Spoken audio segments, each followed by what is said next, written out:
ദേശീയ പണിമുടക്ക് ദിവസം UDF-ന്റെ പുതുയുഗയാത്ര മാറ്റിവെക്കാത്തതിൽ പ്രതിപക്ഷ നേതാവ് വി ഡി സതീശനെതിരെ വിമർശനവുമായി LDF. പണിമുടക്കിന്റെ കൂടി ഭാഗമാണ് ജാഥ എന്ന വി ഡി സതീശന്റെ മറുപടി. അതേസമയം ഊരാളുങ്കൽ ലേബർ സൊസൈറ്റിയുടെ നേതൃത്വത്തിൽ ഇന്ന് നിർമ്മാണ പ്രവർത്തനങ്ങൾ നടത്തിയത് CPIM-നെയും പ്രതിരോധത്തിലാക്കി. അതിനിടെ നിർബന്ധിത പണിമുടക്കിനെ വിമർശിച്ച് ഡോക്ടർ ശശി തരൂർ MP രംഗത്തെത്തി. പ്രതിഷേധിക്കാനുള്ള അവകാശത്തെ പിന്തുണയ്ക്കുന്നുവെന്നും എന്നാൽ മറ്റൊരാളെ തടസ്സപ്പെടുത്താൻ ആർക്കും അവകാശമില്ല എന്നും ശശി തരൂർ ഫേസ്ബുക്കിൽ കുറിച്ചു. INTUC ഉൾപ്പെടെ തൊഴിലാളി സംഘടനകൾ ആഹ്വാനം ചെയ്ത ദേശീയ പണിമുടക്ക് ദിവസം UDF-ന്റെ പുതുയുഗയാത്ര മാറ്റിവെക്കാത്തതിനെതിരെയാണ് LDF രംഗത്ത് വന്നത്. പ്രതിപക്ഷ നേതാവ് വി ഡി സതീശൻ നയിക്കുന്ന യാത്ര മാറ്റാത്തത് പണിമുടക്കിനെ അപമാനിക്കലെന്നാണ് വിമർശനം. കേന്ദ്ര ഗവൺമെന്റിന്റെ തൊഴിലാളി വിരുദ്ധ നയങ്ങൾക്കെതിരെ ദേശവ്യാപകമായി നടന്ന ഒരു പണിമുടക്കിന് ഇന്ത്യൻ നാഷണൽ കോൺഗ്രസ് പിന്തുണ പ്രഖ്യാപിച്ചിട്ടുണ്ട്.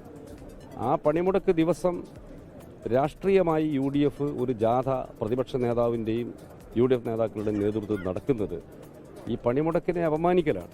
എന്നാൽ ജാഥ പണിമുടക്കിന്റെ കൂടി ഭാഗമെന്നാണ് വി ഡി സതീശന്റെയും UDF നേതാക്കളുടെയും മറുപടി.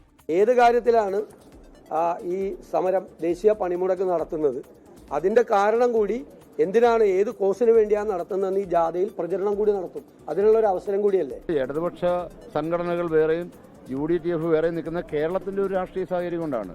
അഖിലേന്ത്യാ അടിസ്ഥാനത്തിൽ INTUC നേതൃത്വം കൊടുക്കുന്ന സമര കൂട്ടായ്മയാണിത്. INTUC ആണ് ചെയർമാൻ. ഇതിനിടെ തിരുവനന്തപുരത്ത് MLA ഹോസ്റ്റൽ നിർമ്മാണ പ്രവർത്തനം പണിമുടക്ക് ദിനത്തിലും ഊരാളുങ്കൽ ലേബർ സൊസൈറ്റി നടത്തിയത് CPIM-ന്റെ ഇരട്ടത്താപ്പാണെന്ന വിമർശനമുയർന്നു. CPIM നിയന്ത്രണത്തിലുള്ള സ്ഥാപനമാണ് ഊരാളുങ്കൽ ലേബർ സൊസൈറ്റി. ഇടുക്കി ഉടുമ്പന്നൂരിൽ CPIM ഏരിയ സെക്രട്ടറി നിർമ്മാണ പ്രവൃത്തികൾ നടത്തിച്ചത് വിവാദമായി. കരിമണ്ണൂർ ഏരിയ സെക്രട്ടറി PP സുമേഷിന്റെ കെട്ടിടത്തിലേക്കുള്ള വഴിയിലെ ടാറിംഗ് നിർത്തിവെച്ചെന്ന് പിന്നീട് നേതൃത്വം അറിയിച്ചു.